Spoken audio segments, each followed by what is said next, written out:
Estamos a 25 de junio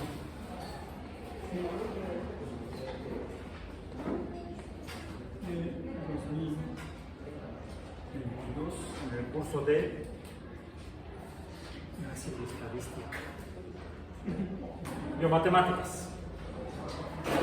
Matemáticas 1, trimestre de 2P. Bien. Hemos abordado el concepto del número. Hemos visto que hay diferentes tipos de números.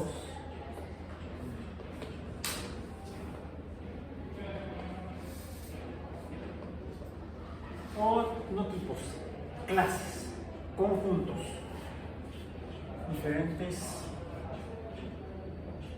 clases, no sé. Y esto los hemos organizado mediante la teoría axiomática de conjuntos. Así hemos encontrado que hay conjuntos numéricos, conjuntos de números, así como habría conjuntos biológicos, conjuntos de organismos. Quizá una diferencia en cuanto a los conjuntos numéricos y los conjuntos biológicos de organismos es que mientras que los conjuntos numéricos se refieren a diferentes grupos, digamos, de números que tienen propiedades distintas, que pueden algunos mismos números estar en más de un conjunto, es decir, pueden ser subconjuntos de conjuntos, o puede haber intersecciones entre conjuntos numéricos. En el caso de los conjuntos de organismos, ahí quizá las relaciones sean un poco diferentes y quizá tengamos que remitirnos a preguntarnos primero ¿qué es un organismo?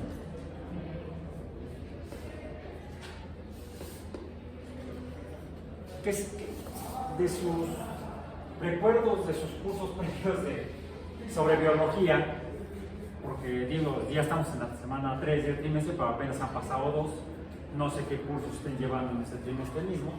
En el ámbito del resto de su plan de estudios, ya de biología, de aerobiología o de producción animal. Recordando con ese bagaje cultural y académico, ¿podría alguien dar una definición de qué es un organismo o responder a esta pregunta? ¿O qué se les ocurre que podríamos decir que es un organismo? A mí se me ocurre en este momento que la respuesta más simple, incluso en menor número de palabras, podría ser, vamos a ponerla como casi siempre, la pregunta en negro, entonces la respuesta se pone en rojo. ¿Qué es un organismo? Un ser vivo. Sí, un organismo es un ser vivo. Esa mesa en la que está el celular es un ser vivo. No, entonces no es un organismo. Esta banca que tengo yo aquí es un ser vivo. Tampoco, entonces tampoco debe ser un organismo. Podríamos decir que un organismo sería un elemento del conjunto de los seres vivos. Y las bancas, los mesabancos de las escuelas, no estarían en el conjunto de los seres vivos. Entonces podemos usar los conceptos de la teoría de conjuntos para abordar la organización de los seres vivos en la biología. Podríamos hacer representaciones alfanuméricas mediante el lenguaje de la teoría de conjuntos, o podemos hacer representaciones gráficas mediante los diagramas de Venn, o mencionamos a Lewis Carroll, Charles Ludwig Dodgson, matemático dedicado al estudio de los números, y él también diseñó diagramas para organizar y describir conjuntos. Se conocen como los diagramas de Dawson, no de Cannon. Estos los encuentran ustedes en diferentes fuentes de información, incluido Internet. Sí. No todo lo que se encuentra en Internet es falso. No todo lo que se encuentra en Internet, los videos que encuentran en Internet son falsos. No todos son videos de Trust, por cierto, donde todo es misterio. Las matemáticas podrían estar en un video de Dross y sería el misterio, los teoría de conjuntos pueden ser un video de Dross y entonces sería conjunto, sería misterio, pero aquí no hay misterio. Aquí estamos encontrando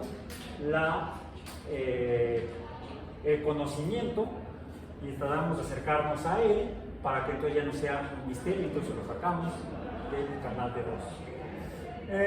Bien, entonces, ¿qué es un organismo? Es un ser vivo. ¿Cuáles son las características que permitirían decir que los organismos están en el conjunto de los seres vivos? ¿Cuáles son las propiedades, así como las propiedades de los números enteros con los que contamos cosas? Es la propiedad que define a los números que son elementos y pertenecen al conjunto de los números naturales, y que las razones o proporciones entre números enteros serían entonces los números que sean elementos del conjunto de los números racionales. Son las características que definen a los elementos del conjunto de los números racionales y las características que definen a los elementos del conjunto de los números enteros y que los hace conjuntos diferentes. ¿Cuáles son las características de los seres vivos que deberían poseer los organismos para estar en el conjunto de los seres vivos? ¿Cuáles son las características? Vamos a poner aquí diferentes características.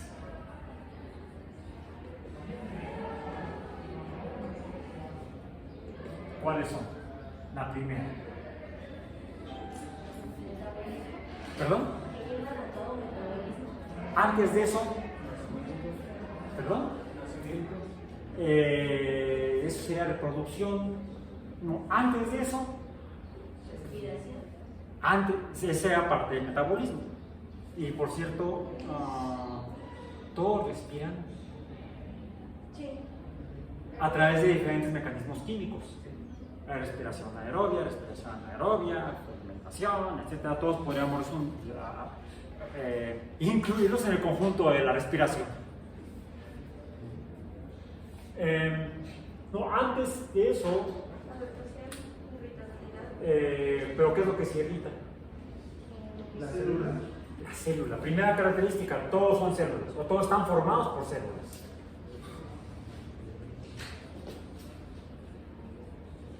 Por células. E incluso de aquí se desprende la primera premisa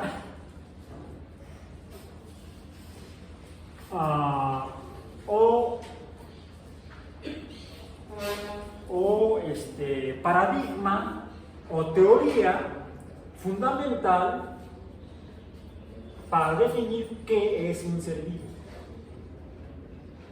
que tiene estas características. Todos están formados por células y de aquí se desprende lo que llamamos la teoría celular. Alguien diría, profesor, la clase es de biomatemáticas. Para allá voy. Para allá voy.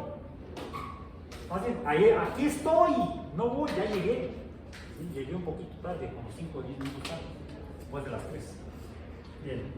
Están formados por células. Segunda característica. Segunda característica, y para que no se me olvide, voy a abrir mi acordeón. Aquí lo tengo.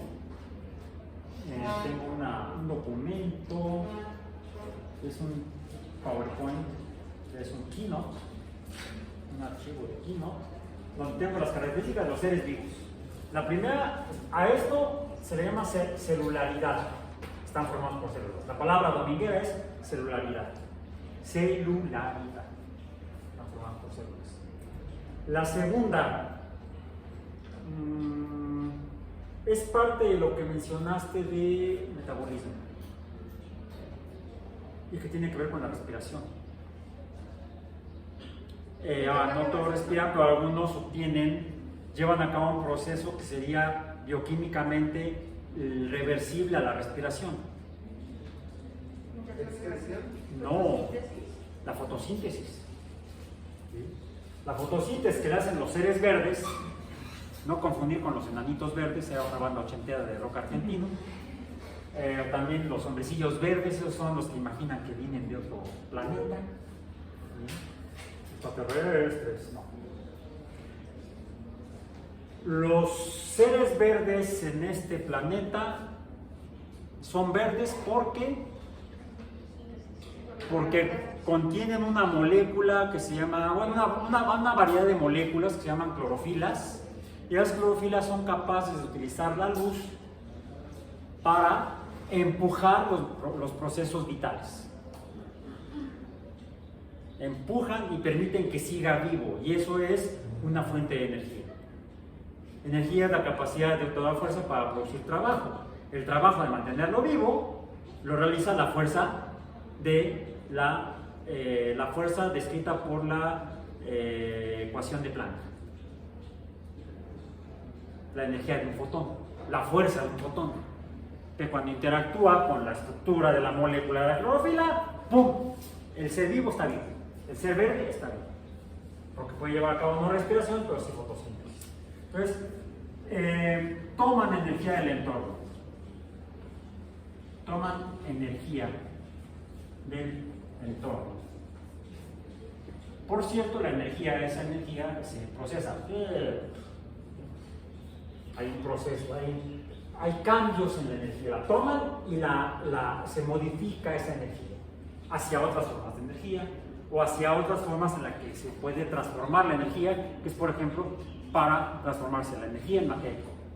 De hecho, no tiene mucho caso que sea iluminada la clorofila, el bicho verde, si este no es capaz de utilizar ese empujón o esa fuerza fotónica para obtener al final sustancia, materia. ¿Cuál es? Azúcares. La fotosíntesis es la transformación de la energía de los fotones, de acuerdo a la ecuación de Planck, E igual a, lo estaba yo confundiendo con la de Einstein, E igual a MC cuadrado, ¿no? Es E igual a H nu, ¿sí? No, H nu, H. La ecuación de Planck, la voy a poner aquí, es la energía de un fotón de longitud de onda específica, es el producto de la constante de Planck por la frecuencia, es nu. No, es nu, no es mu, es nu. No, no es cierto, es nu, es ni, con esas letras raras. La letra griega, ni, es otro símbolo que representa al sonido en griego. La otra es tiene forma así, como de N. Alfa, beta, kappa, delta, beta, kappa, lambda. Ni, la ni. Ya se me olvidó. Bueno, igual estoy aquí en el pasado. ¿Qué te preocupa? Está en el pasado, decía Rafiki. Ok, esta es la energía en el caso de los seres verdes. Ustedes no lo intenten, eso de que estén ahí en el jardín. ¿Qué estás haciendo? Estoy fotosintetizando. No. Te vas a pegar una insolación. Vas a entrar en golpe de calor. Hipertermia sería, no hipotermia, propuesto a la hipotermia. No. Nosotros la energía la obtenemos de los enlaces químicos de las moléculas que sintetizan los seres verdes, de los azúcares. Bueno, podemos comer una vaca, y la vaca se come la planta, que se comió la luz. Entonces, somos herbívoros secundarios. Si no como el pasto, me como la vaca. Bien, el tercera característica, ¿cuál es? Alguien lo mencionó. el entorno los excita, los estimula. Se dice que respondemos al entorno, responden al ambiente, ¿sí? A estímulos ambientales. Hay respuestas al ambiente. De hecho, por ejemplo, hay algunas plantas que les llega luz y se mueven, cierran los pétalos, etc. O al contrario, los abren porque el girasol lo abre y se mueve, siguiendo el sol. Cuando se oculta el sol, ya no lo ve, entonces, ¿cómo funciona? No es magia, es física y química. ¿Qué tiene que ver con esto? La energía llega al bicho y el bicho responde. Que son mecanismos físicos y químicos que solamente lo hacen, en este caso, ese tipo de seres. Vivos, están vivos. Toma la energía. ¿Y cuál es otra consecuencia de la entrada de energía? El crecimiento. Crecen. Ya sea porque tomaron luz los seres verdes o porque se comieron al pasto los becerros. Entonces se convierten en vacas. Crecen. Quinta propiedad. El metabolismo,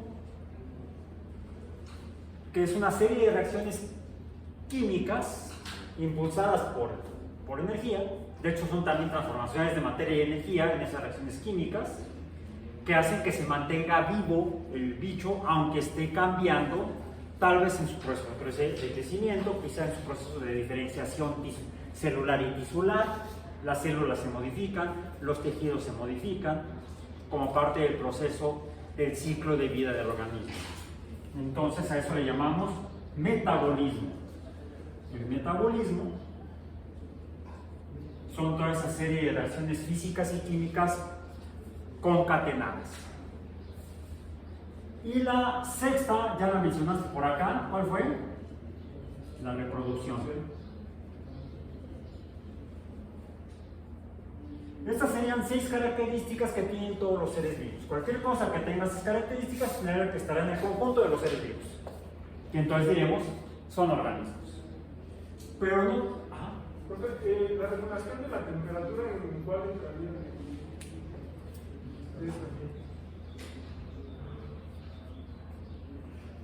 De donde tomé la información, que es un libro de un ecólogo que ya falleció recientemente, ya estaba muy entrado en años, el profesor Edward Wilson, menciona estos 6, pero él era biólogo, entomólogo, especialmente se dedicó en sus primeros años a estudiar el comportamiento de hormigas y entendió, por ejemplo, que son organismos sociales y fundó una rama de la biología, la sociobiología. El fundador de la sociobiología fue el profesor Edward Wilson, recientemente fallecido. Era biólogo, no termodinámico. Yo, dentro de mis cosas por las cuales me dicen que soy biofísico químico, es que uno de mis campos, de los campos donde más me he metido es la termodinámica, en sistemas biológicos. Yo diría entonces más bien que podríamos modificar esta definición de Wilson. Cito la referencia, porque esto no es... Lo copié yo, no lo escribí, es una copia. ¿Sí? Lo pasé a una laminita que tengo aquí que dice que toman y usan energía. Toman y usan energía. Podríamos decir que transforman energía. Sería el verbo más apropiado. Transforman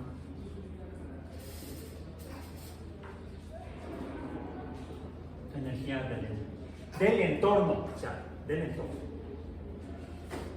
Se relaciona con el metabolismo. Lo que les decía, si se tiran, ahorita está nublado, pero si en un día soleado se tiran al patio, al sol, todos estos fotones van a estar llegando, van a estar absorbiendo parte de esta energía,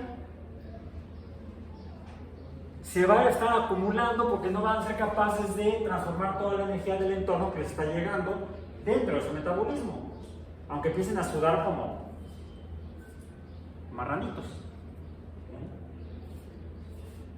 Eso implica entonces que la interacción de la energía del entorno con el organismo despierta respuestas que modifican las reacciones físicas y químicas dentro del organismo. Entonces, lo que estás mencionando de la conservación de la temperatura en los organismos, porque si le aumenta mucho la temperatura, entonces tenemos ahí un consomé, es como tomas una rana, la pones en agua y le vas subiendo la temperatura poco a poco, vas a terminar con sopa de rana. Porque es tan paulatino el cambio que la rana no se da cuenta y termina siendo sopa de rana. En cambio, si tomas a la rana y la metes en agua caliente, la rana va a brincar y no se va a quedar dentro del recipiente con agua caliente. La respuesta al entorno varía de cómo interactúa con la energía. Cómo es la energía del entorno y cómo interactúa el organismo con el entorno. Depende de cada organismo. Depende. Aquí sí que no todos son iguales. No todos son iguales. Todos poseen estas características, pero hay diferencias. Esas diferencias se producen durante la reproducción. O sea, se notan durante la reproducción. Se observan durante la reproducción, pero se producen durante el metabolismo. En el metabolismo están las reacciones químicas de todo el montón de biomoléculas que conforman a los seres vivos. Unas de esas moléculas son los ácidos nucleicos, que cuando el organismo está creciendo es porque hay metabolismo. Cuando crece, a veces crece porque las células que lo conforman, bueno, hay organismos formados por una sola célula y organismos formados por más de una célula, unicelulares y multicelulares. Y entonces ya tendríamos al menos dos clases de organismos. Todos tienen estas propiedades, están en el mismo conjunto, pero habría dos subconjuntos de organismos. Tendríamos en el universo de los seres vivos, en el conjunto universo de seres vivos, universo, tendríamos entonces, aquí están todos los seres vivos, pero habría dos subconjuntos.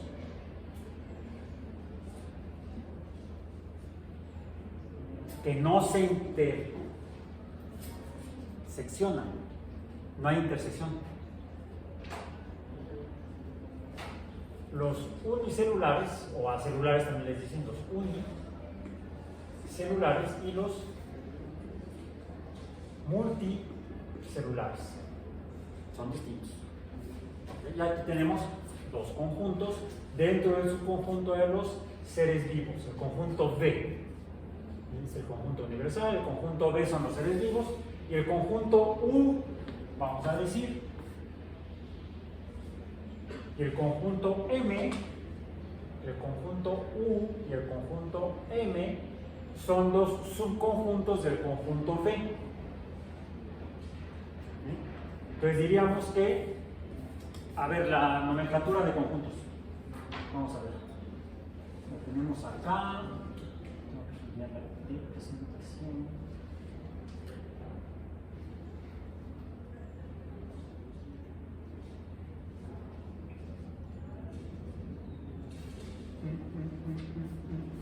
Así, ok. El conjunto U es subconjunto del conjunto B.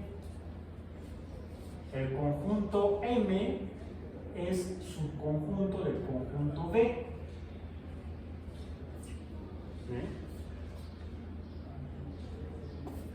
El conjunto U no es subconjunto del conjunto M y el conjunto M tampoco es subconjunto del conjunto U. Y ahí tenemos una definición mediante teoría axiomática de conjuntos de la clasificación de los seres vivos. Okay, estoy usando, aquí tengo mi acordeón, la lámina que está disponible en el sitio y en el sitio web. ¿Sí? No hay ni intersección ni unión, no la hay entre son dos conjuntos distintos. Y a su vez, en el conjunto de los unicelulares hay varios subconjuntos. Ahí están todos los protistas, por ejemplo. Los protistas serían varios subconjuntos que están aquí adentro, los diferentes grupos de protistas. Igual que en el caso de los multicelulares, aquí tendremos a los cordados, a los no acordados, no me he acordado, perdón, a los protocordados, etc. A los que tienen columna vertebral, a los que no tienen columna vertebral, etcétera, etcétera. A los que tienen otocorda, a los que no tienen otocorda, etc. Entonces podemos establecer esto. Pero de esto, del hecho de que hay diferentes clases de organismos, surge una pregunta filosófica. ¿De dónde salieron?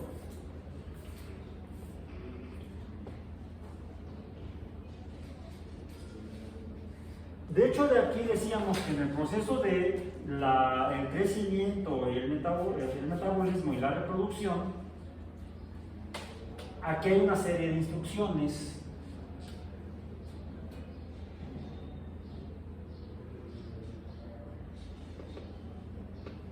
para que esto funcione.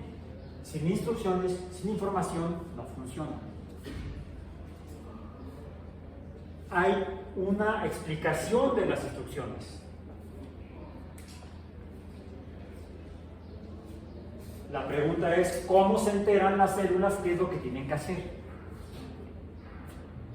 ¿Cómo se informan unas a las otras, por ejemplo, cuando se están reproduciendo? ¿Podría ser por reacciones químicas? Pero ¿de quiénes?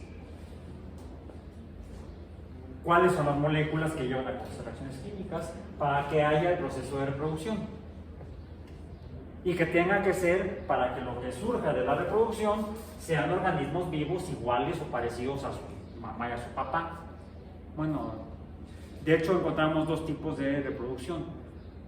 Podríamos hacer una clasificación de los tipos de reproducción mediante teoría semática de conjuntos y mediante representación diagramática o alfanumérica.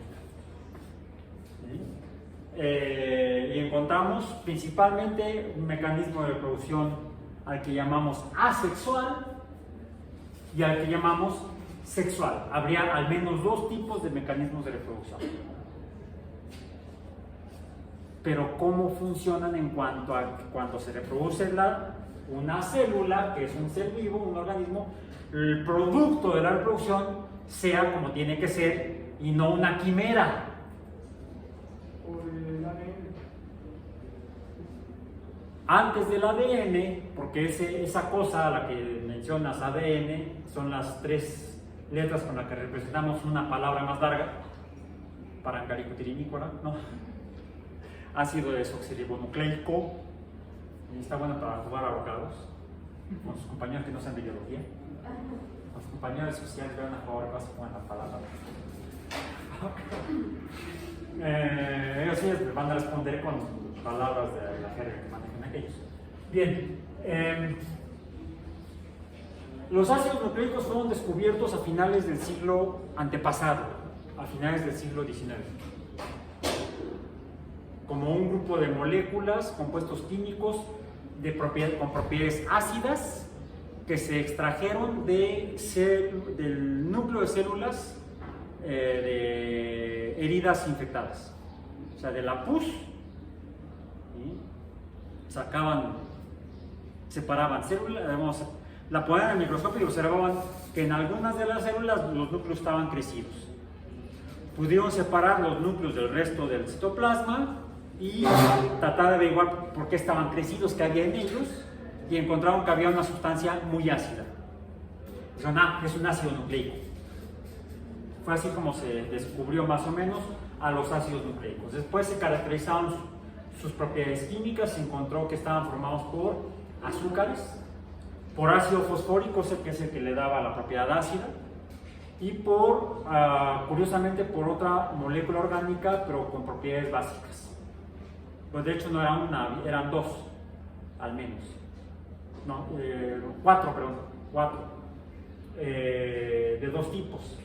Eran bases, compuestos orgánicos nitrogenados, ambos tipos.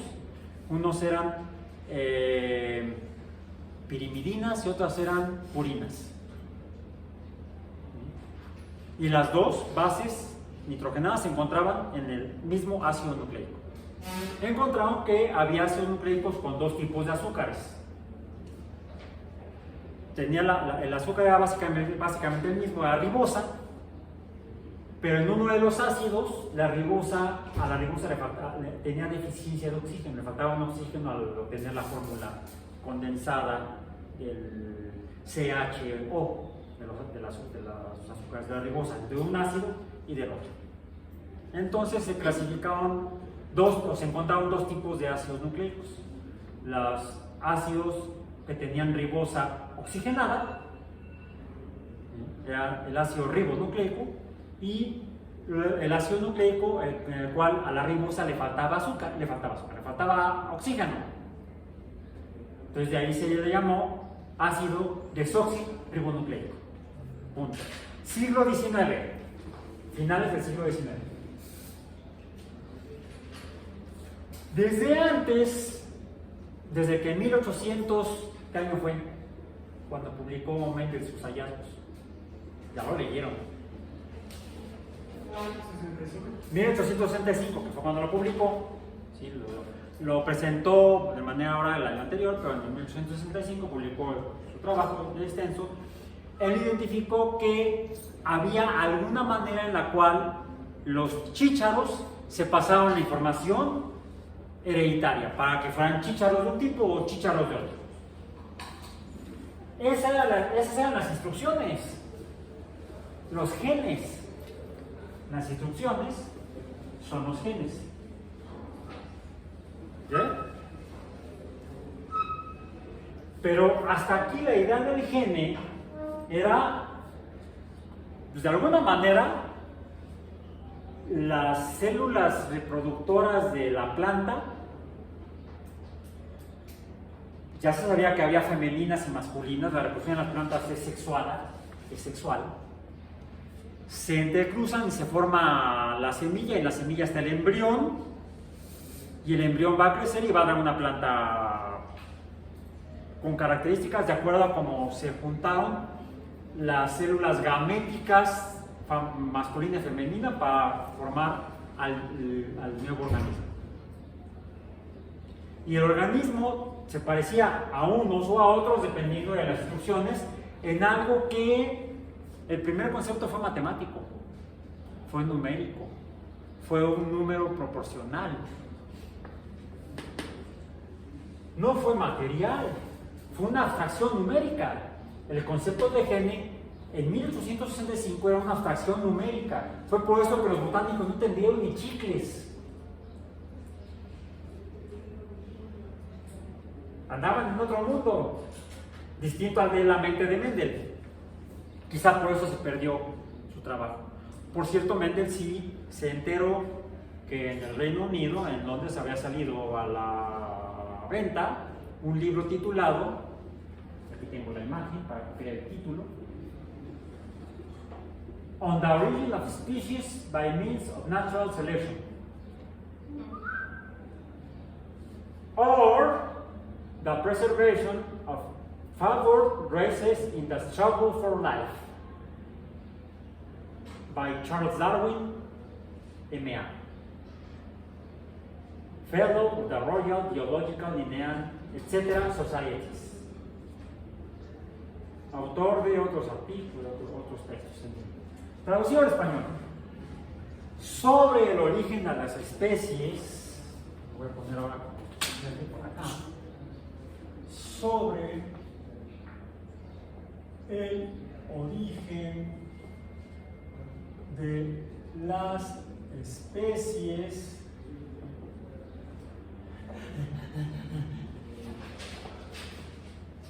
por medio de la selección natural. Punto. o la preservación de las razas, es traducción literal, lo que estoy diciendo, o la preservación de las razas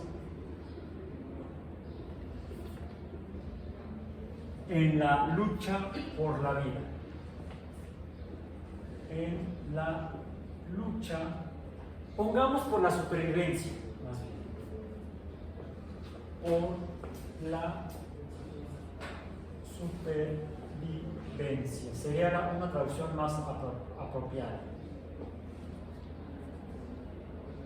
Okay. Es el título, el pequeño título del libro del pequeño libro de Charles Darwin, publicado en 1859. Bien. Lo encuentran ustedes en la biblioteca o en la librería o en internet. Por eso digo que no todo lo que se encuentra en internet son los videos de Dross. Desafortunadamente Darwin no pudo hacer videos. Vivió un siglo antes de la existencia de internet y 2 siglos antes de la existencia de YouTube. Sí, el YouTube del siglo XXI no existía en el siglo XX. Bueno, ok.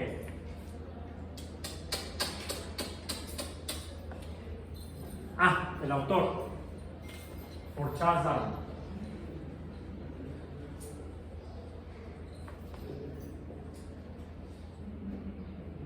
¿Cómo se llama el trabajo de Mendel? No lo voy a escribir el título, pero nada más para recordarlo. Sobre la hibridación de las plantas. ¿Qué más? Bueno, ¿tiene alguien? Para no tener que buscarlo. Esto es por Gregor Mendel. Bueno, Mendel leyó el libro de Darwin. Darwin no leyó los trabajos de Mendel. Una tragedia. Y lo curioso es que ambos trabajaron sobre una idea común, que es el hecho de haberse dado cuenta, y de hecho es la parte central del trabajo de Mendel, que cuando se da el proceso de reproducción, los productos de la reproducción, la progenie, le llamamos en general, hijos e hijas, porque hay masculinos y femeninos, en el caso de la reproducción sexual, los N miembros de la progenie no son idénticos a los padres. No son iguales a los padres.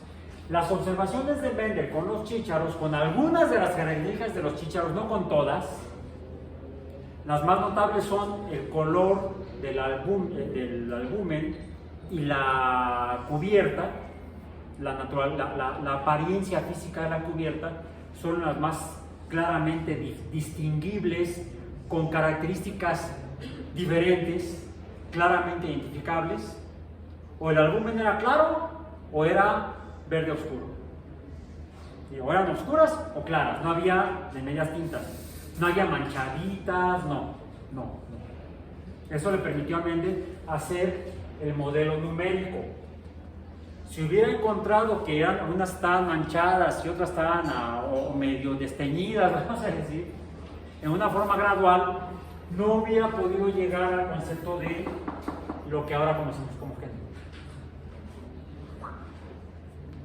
Característica que sí se nota, es observable y por eso la descartó, aunque la descartó como dato importante para sus conclusiones, pero lo menciona en el texto, es la longitud de la talla de las plantas. Ahí, de hecho, menciona que no es tan clara la diferencia en talla entre las que provienen de plantas pequeñas y plantas grandes. Se obtienen plantas de talla intermedia, lo que sugiere entonces que hay más de un mecanismo de comportamiento de los genes. Pero el más notable por el que él se fue, los datos difíciles de interpretar los hizo a un lado y se quedó con los más claramente distinguibles, con una visión casi cuántica, cantidades definibles por números enteros prácticamente, o cuasi enteros, porque finalmente la proporción era 2.90 y tantos a no sé qué. Por el redondeo, 3 a 1. ¿Sí?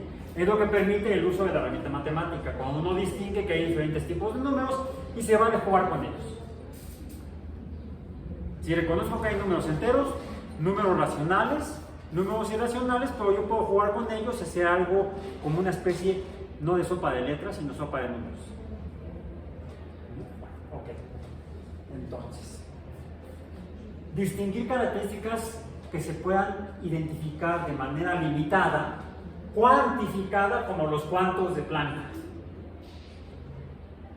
Nada más de cultural. Esto lo que significa es que un fotón de luz tiene una cantidad de energía fija, distinta de otro fotón de luz de otro color. No hay medias tintas, en realidad, a este nivel. Yo puedo ver verdes oscuros, verdes pálidos, pero eso no es a este nivel. Es más o menos como la talla de las plantas de Mendel, de los chicharrones. Bien, bueno. Mendel se dio cuenta entonces de la diversidad en la progenie. No todos los hijos son iguales. Y lo mismo hizo Darwin, por cierto, antes de su viaje en el Beagle, mientras vivía en la campiña en las Islas Británicas. Él se daba cuenta que los criadores de borregos criaban borregos, cruzaban borregos y borregas de diferentes características y obtenían progenies variables. Hay una variabilidad en la progenie. Y eso lo usaban los humanos sin meterse en tantas reflexiones como Mendel y Darwin desde hace al menos 10.000 años con el descubrimiento o invención de la agricultura y la ganadería. Pero no sabemos si hubo un Mendel hace 10.000 años y un Darwin hace 8.000 que diera una explicación a esto. Simplemente de manera empírica los humanos aprendieron a usar organismos para obtener organismos con características deseables. Las seleccionaban, favoreciendo la reproducción de unos, la preservación de algunas razas o incluso la producción de algunas razas. Nosotros inventamos a los perros. No existían hace más de 30.000 años. Había lobos, diferentes especies de lobos y diferentes subespecies de lobos, pero no había perros. Hasta que los humanos se dieron cuenta que había algunos lobos no tan agresivos, había bonito, ¿sí? Se acercaron los lobos que no eran tan temerosos a los humanos y tampoco se los querían comer tampoco. Digo, pues si se lo comen, pues tampoco no va a funcionar. Y hubo un contacto cultural entre dos especies distintas y los humanos aprendieron a seleccionar a los lobos que eran más amigables, o quizá los lobos empezaron a seleccionar a los humanos que eran más amigables, o quizá fue mutuo. ¿Bien? Y de ahí inventamos una nueva especie homicida. Y no solamente una. ¿Cómo puede uno creer que esas cosas enanas de hocico chato y que caminan así son descendientes de los lobos? ¿De veras? Mendel y Darwin entienden. Son los que vamos a explicar por qué. En el caso de los lobos, fueron artificialmente seleccionados por los humanos los lobos que tenían las características que los humanos querían, para que fueran más dóciles y más cariñosos. Y entonces hace frío, me acuesto en medio de 4 lobos ya domesticados y verdad que no paso frío. Hay un intercambio de calor entre especies, hasta para eso. O me ayudan a cazar la comida y ahí nos la repartimos.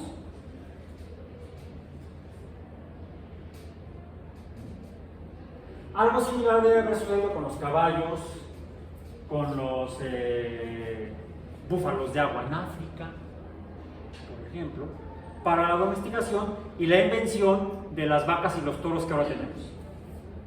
Mediante la selección artificial formamos razas.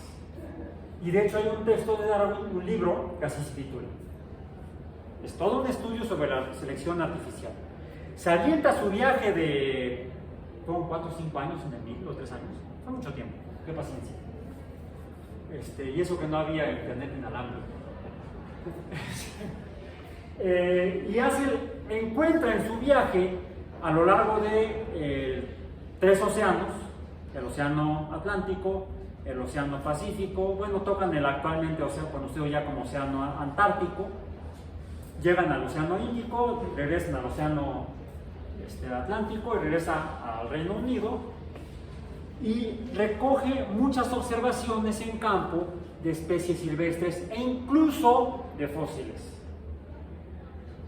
que se parecen algunos a organismos existentes hoy en día, pero que vivieron en lugares y en ambientes distintos hoy en día, pero que pueden haber sido parecidos en tiempos anteriores. Y entonces se da cuenta que así como los humanos seleccionan a los organismos que prefieren se conserven, sobrevivan, la naturaleza de manera no intencional, sino accidental, circunstancial, favorece la supervivencia o provoca más probablemente o más numerosamente la muerte de algunos organismos que tienen características heredables. Las características son heredables y las características les van a permitir sobrevivir preferentemente a unos contra otros cuando compiten, por ejemplo, por los recursos del ambiente. Todo este rollo lo escribe así Darwin y lo escribe matemáticamente Mendel. El texto de Mendel es matemático, es numérico. Vemos ahí los diferentes tipos de números. Vemos números enteros, vemos números racionales, vemos representaciones alfabéticas de cantidades numéricas, A mayúscula, A minúscula, B mayúscula, B minúscula, que representan números. Darwin lo hace diferente. Darwin lo escribe en inglés, pero están escribiendo el mismo fenómeno, como las características durante la reproducción se transmiten a la descendencia, y las propiedades o características de la descendencia dependen de cómo eran las líneas parentales y dependen de las propiedades del entorno. Hay una relación entre cosas, hay una relación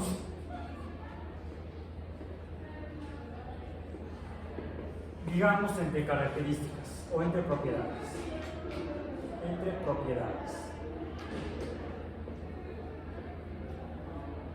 o incluso fenómenos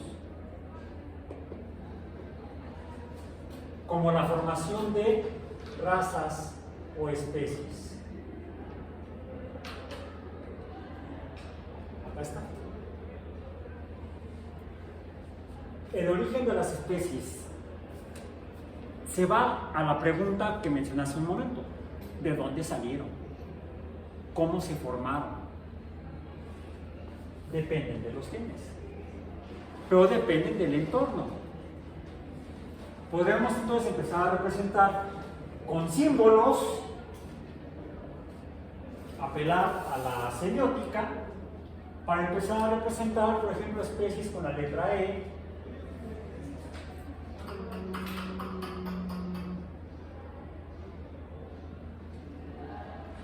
la selección natural la podemos representar con la letra S. Y podemos entonces decir que, vamos a ver, permítanme regresarme a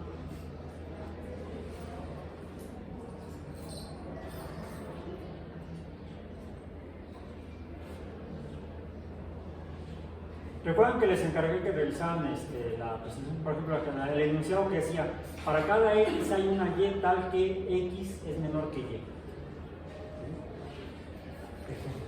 Decíamos, para cada X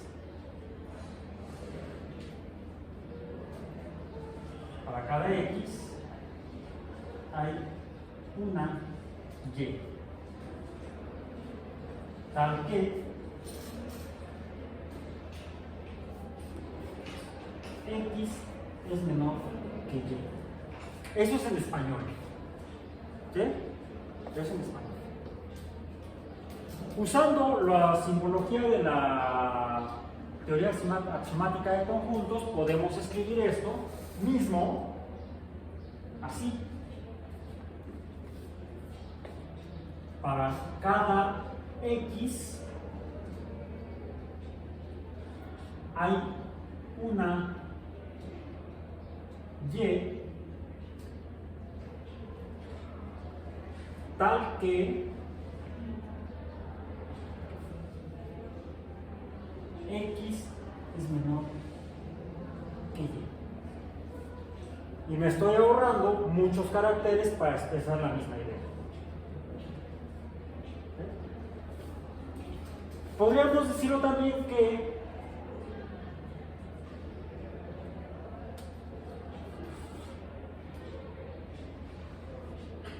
Y depende de X con ciertas propiedades. O vamos a modificarlo, el símbolo, voy a cambiar aquí que sea menor de a que sea igual a. Igual a. Para que quede entonces la idea expresada en tres formas distintas. Para cada X hay una Y tal que X es igual a Y. Si X vale 1, Y vale 1.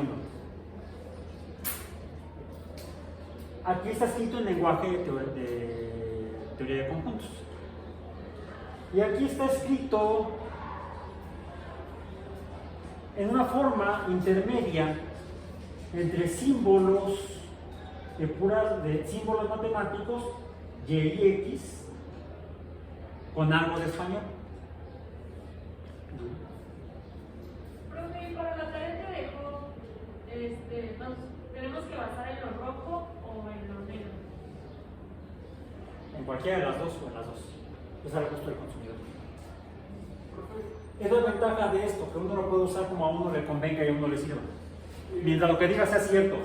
¿Ok? A menos que quieras dedicarte a novelista. ¿Me podría por favor recordar esa tarea? ¿es la tarea o es el examen? Es el examen. Es que ya no es la tarea. El examen. Ah, sí, porque puso primer parcial. Sí, le puse primer parcial. La primera evaluación parcial. La primera evaluación parcial la puse en el CIPI y la puse en Twitter. En el Twitter de Prof. Raúl Alba. Déjenme abrir aquí la cuenta de Prof. Raúl Alba. Dice. De hecho, el último tweet, que fue hace 2 días, dice Biomatemáticas 1, semana 3, 25 de julio, sesión 7, concepto de función. Ahí vamos, ya no le llegamos. Funciones, propiedades de las funciones. Antes de eso, Biomatemáticas 1, primera evaluación parcial. Elabora un modelo de la teoría genética de Mendel. Esta por medio de teoría de conjuntos. Me estoy refiriendo a la teoría axiomática. O sea, puede ser así y o así. Ustedes escogen. Nada más que lo que están diciendo sea coherente. Que no haya argumentos que se contradigan. ¿Bien? ¿Ok? ¿Ya? ¿Bien? Bien. Bueno, entonces, regresemos acá.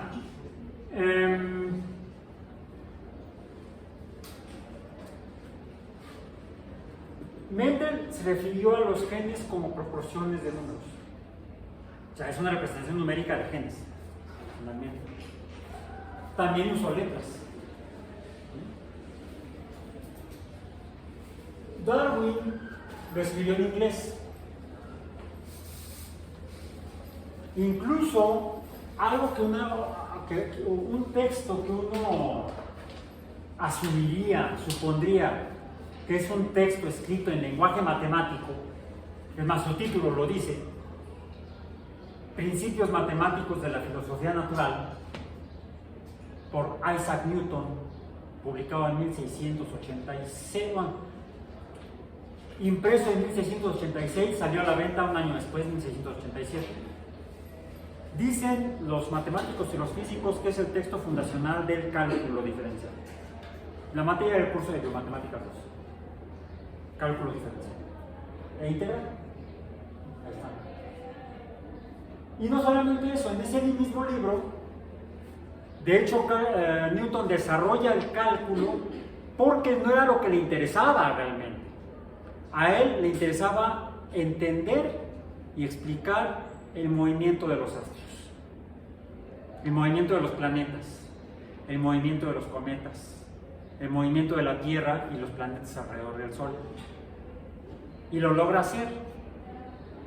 Mediante la herramienta del cálculo, llega a plantear las tres leyes de movimiento de la mecánica y la ley de gravitación universal.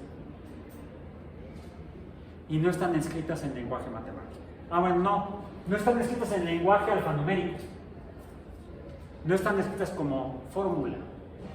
Típico. La segunda ley de Newton en sus libros de física la encuentran como F igual a m por a. ¿Sí? La fuerza es igual a la masa, al producto de la masa por la aceleración. Bueno, Newton no lo escribió así. Newton lo escribió, y déjenme ver si puedo abrir rápido porque me falta mucho esto. Libros. Aquí tengo mi libro de los principios matemáticos de la función natural, pero lo tengo en... La verdad es que lo tengo como lo escribió Newton en su primera edición, en la manera original, en latín. Filosofía natural, aquí está. Filosofía natural es principia matemática, que está en latín. Lo escribió ni siquiera en inglés, en latín. Y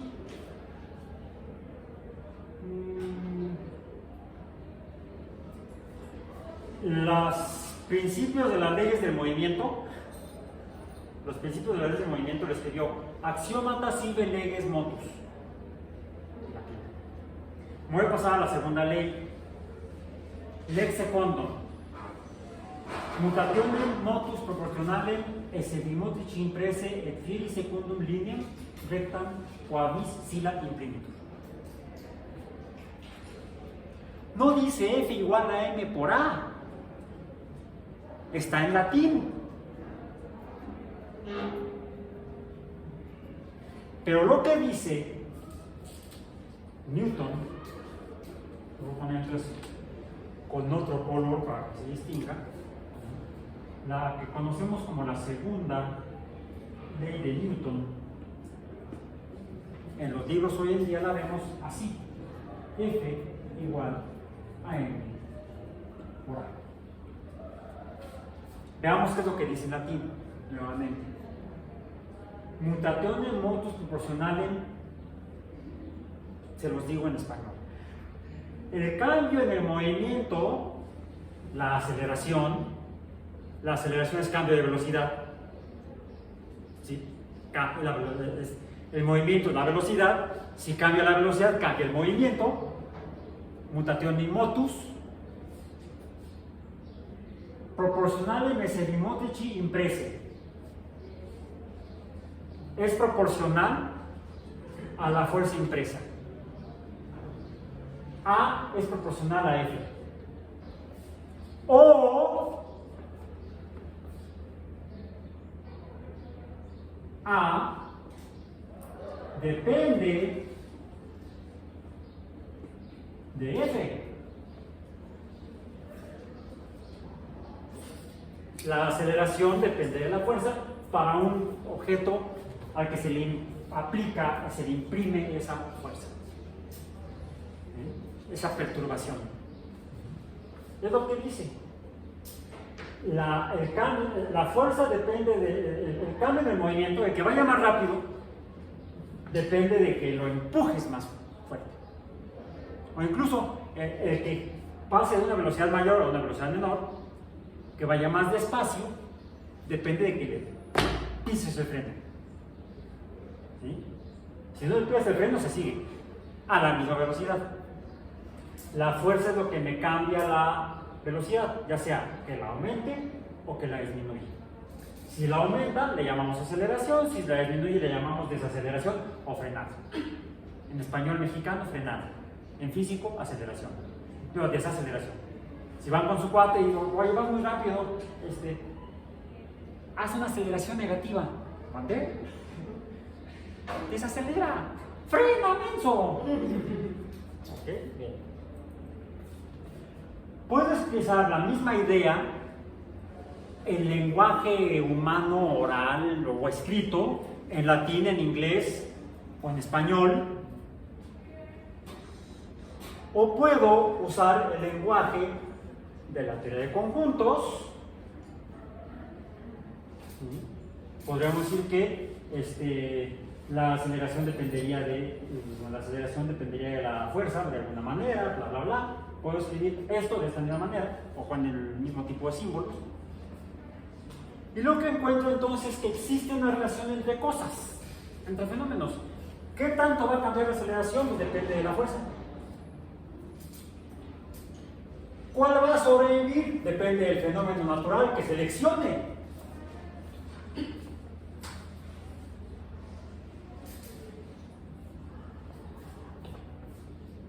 Puedo expresar la idea fundamental del libro de Darwin, del mamotreto de no sé cuántas páginas, mediante lenguaje matemático. Puedo decir, lo voy a poner en verde para que se note que es la de Darwin, esta es la de Newton. La evolución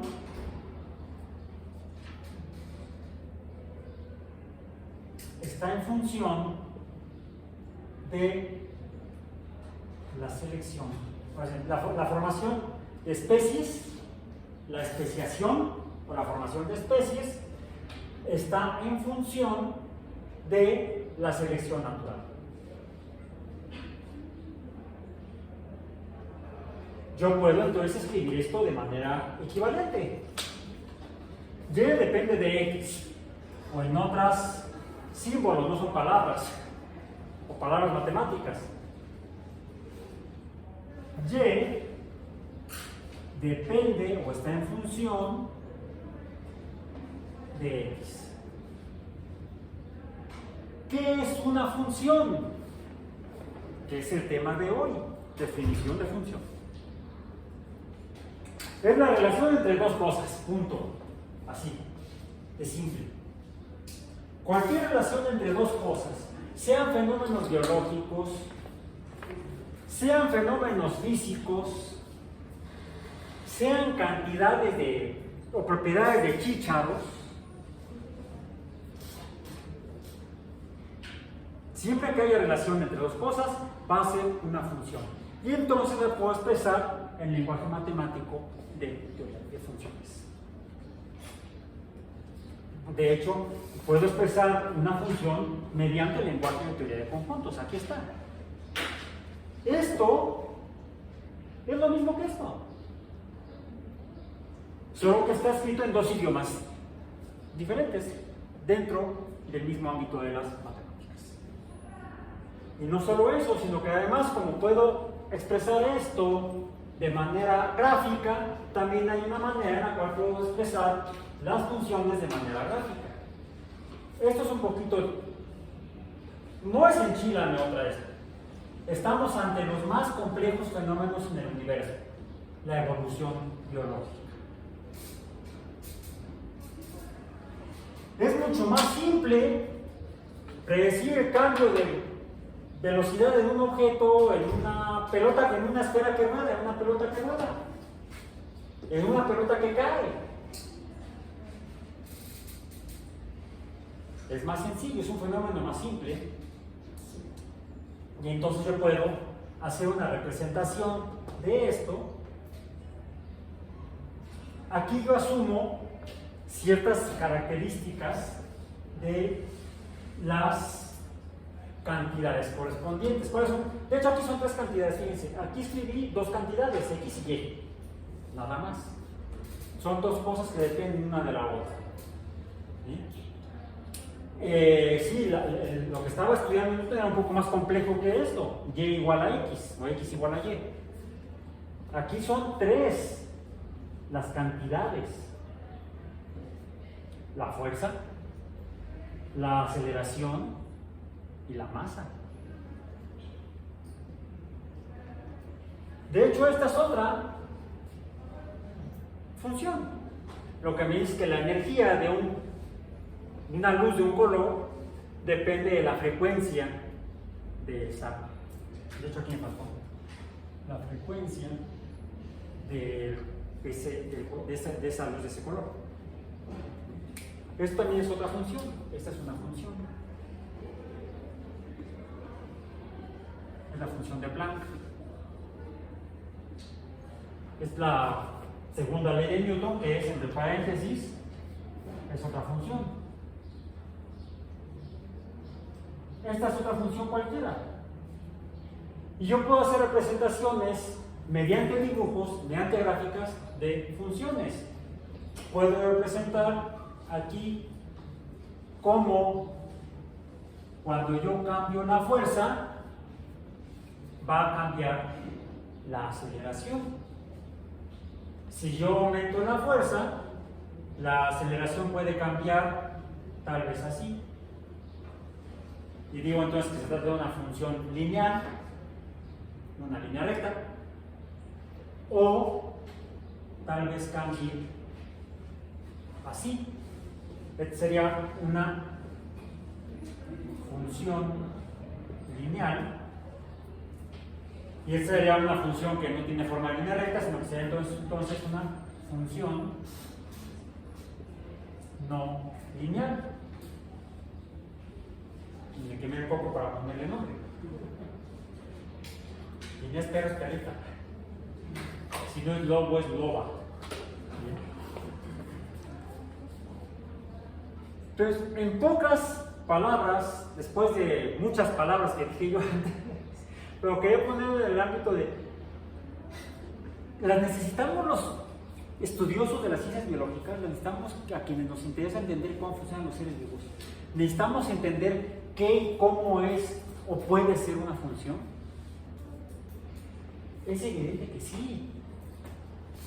Es evidente que claro.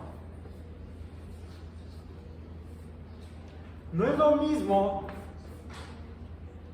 que tenga esta forma a que tenga esta forma. Bueno, ahora, estas tres, la línea roja punteada, la línea roja y la línea verde, en todas el valor de la aceleración va aumentando conforme aumenta el valor de la fuerza. ¿Bien? Pero podría ser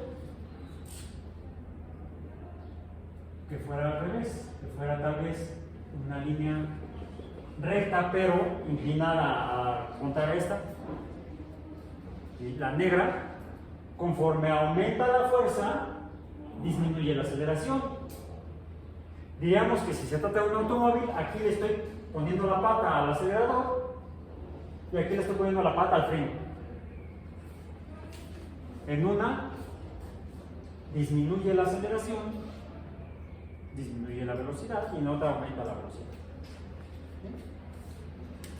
O puede ser que incluso tuviera esta forma. En estas tres, en las dos rojas y en la verde, el valor de A aumenta conforme aumenta F. Sí, A depende de F. Y como aumenta a estas tres, las dos rojas y la verde, les llamo funciones crecientes. La negra y la azul, ¿cómo se llamarían? Decrecientes. Y entonces ya puedo darle o mencionar las propiedades de diferentes fenómenos. Algunos son fenómenos crecientes, otros son fenómenos decrecientes. En uno, conforme aumenta un valor, aumenta otro. En otro, conforme aumenta un valor, disminuye el otro. Si tomo un globo y le empiezo a meter aire, y más aire, y más aire, y más aire, hay varias cantidades que van a cambiar. ¿Y cómo van a cambiar? Puedo tratar de medir el diámetro del globo, suponiendo que fuera un globo que pudiera ser esférico. Y puedo ver cómo cambia y dibujar a la gráfica de cómo cambia el valor del diámetro del globo conforme le voy metiendo más aire. Puedo medir la cantidad de aire que le estoy metiendo. O puedo medir quizá la circunferencia del globo. Y quizá pueda ver si cambian igual o diferente.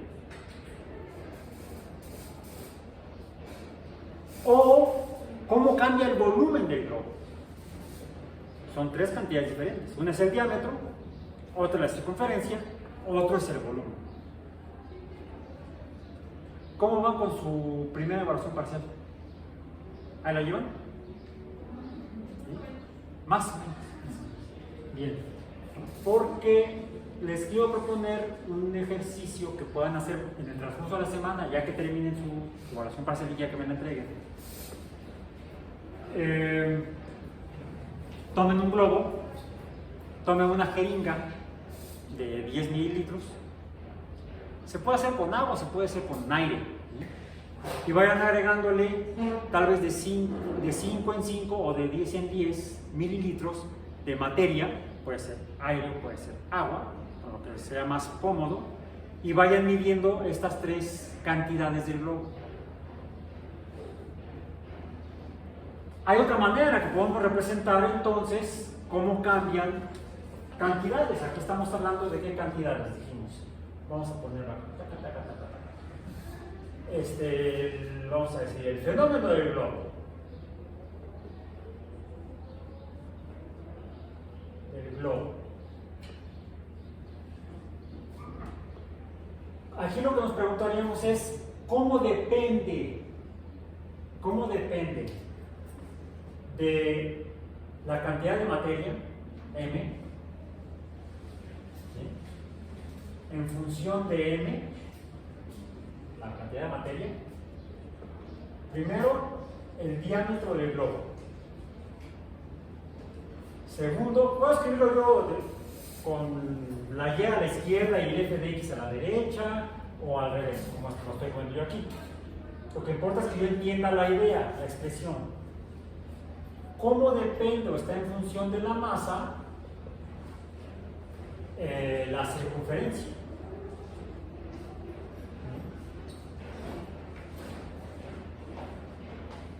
¿Cómo depende o está en función de la masa el volumen? Y puede ser una cuarta muy loca. Pues si es una esfera, supongamos que son esféricos, hay que hacer algunas suposiciones, porque en realidad difícilmente los globos que venden en las tiendas así para las fiestas de niños o de adultos, si son de adultos pueden, no, me callo.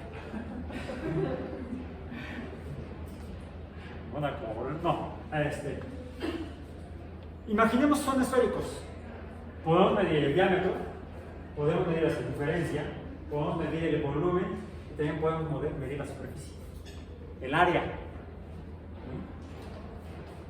¿Cómo depende de la masa el área? Al final la idea es llegar a tener 4 gráficas.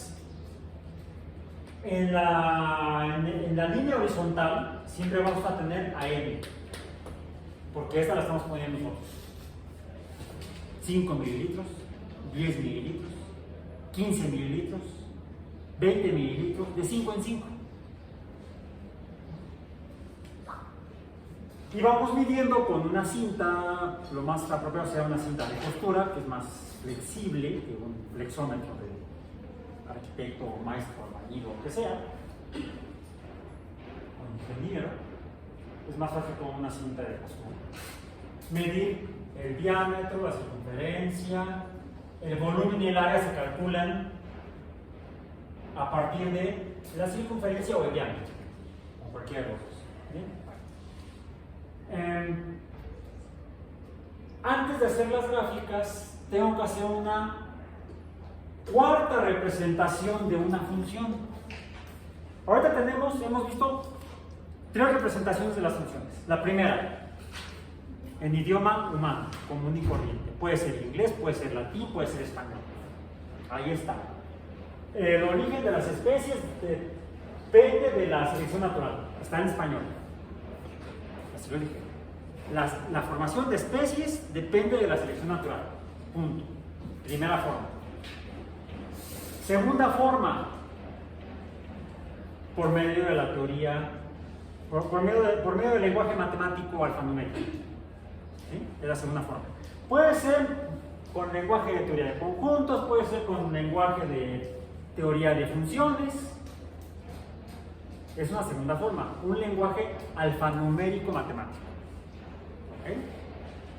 Puede ser teoría de conjuntos, puede ser teoría de funciones. La tercera, ¿cuál es? Gráfica.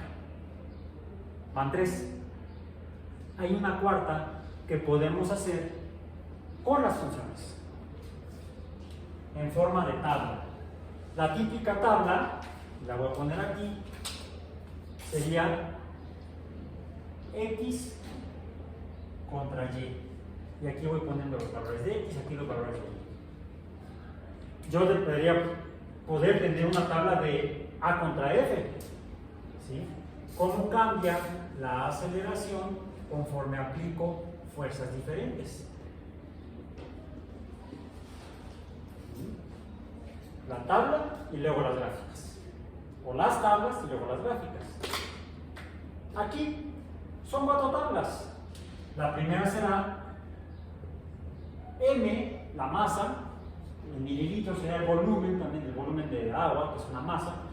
Se puede hacer como masa, de hecho, porque conocemos la densidad del agua. 1 mililitro es igual a 1 gramo.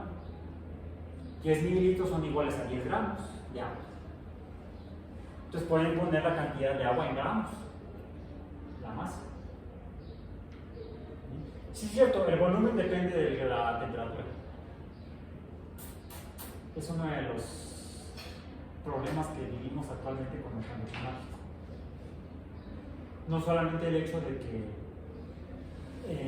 suba el nivel del mar porque se está derritiendo el hielo de Groenlandia, por ejemplo, sino que además está aumentando la temperatura del agua en los océanos.